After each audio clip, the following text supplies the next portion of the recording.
Ladies and gentlemen, in recent days, the whole country of Vietnam has been shocked by information related to the Van Ting Phat case and SCB Bank, where up to 300 trillion VND, equivalent to over 12 billion USD, was stolen by Ms. Chung My Lan.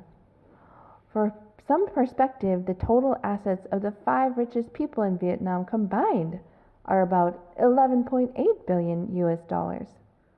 The amount of money appropriated from SCB Bank and her subordinates is so large that if determined according to the face value of 500,000, weighs up to 68 tons, and if stretched out would be 10,366 kilometers.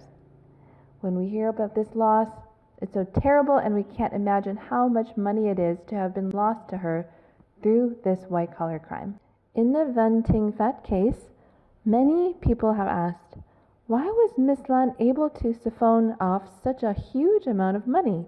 And how has Ms. Lan carried out many nefarious schemes to embezzle her assets? Well, Ms. Lan has arranged for her trusted people to hold key positions in the bank. The positions of Chairman of the Board of Directors, General Director, and leader of SCB for many periods of time were all selected and arranged by Ms. Lan from her juniors. Trusted at Van Ting Phat or working for a long time at the bank, they followed Ms. Lan's instructions and were paid from 200 to 500 million VND per month. The volume of her crimes at the bank are the main reason leading to SCB Bank's situation now that has all but lost liquidity. In the name of the bank that helped Ms. Lan's group borrow over 1,200 sums of money from SCB Bank, there were over 440 individuals and 435 legal entities, all of which were ghost companies that Ms. Lan directed her subordinates to set up and carry out disbursement procedures in her name. In accordance with the regulations on capital, these companies do not have any business activities, but in order to avoid supervision from the authorities, the Lan Group hired people to answer the registered phone number to make tax reports and manage seals as usual. To carry out her actions, Ms. Lan always had more than 1,000 companies assigned to officials of the Van Ting Phat Group to monitor so that she was ready to put her name on legal collateral to withdraw money from 875 SCB Bank borrowers. Ms. Lan made it all up when she only signed the documents and was not allowed to use the money. When being investigated, they were surprised to learn that they had such a large outstanding debt at SCB Bank. According to regulations, in order to borrow money from banks, Ms. Lan must have had collateral assets. Lan used many different types of assets such as real estate and projects to mortgage these assets, all of which were falsely increased in value many times in order to increase their value.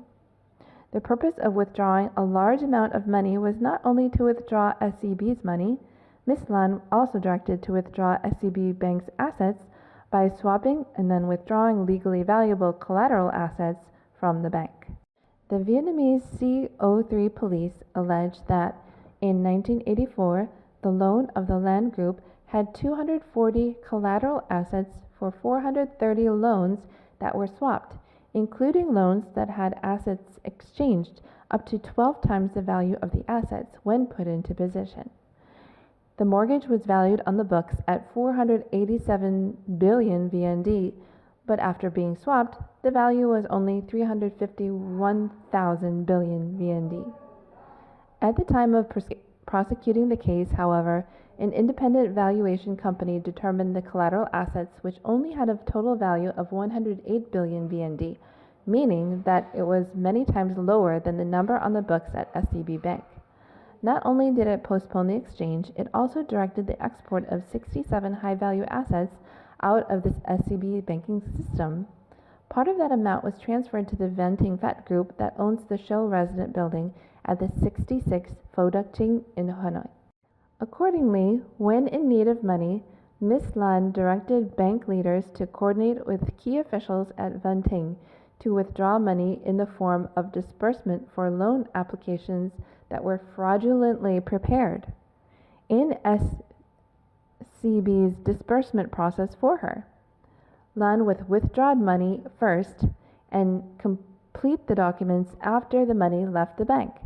The female chairwoman would direct her subordinates to transfer from the disbursement company to legal entities and virtual individuals to open accounts at SCB Bank when needed, using Lan to request money to be transferred around fake companies managed by Ven Ting Phat to avoid being audited.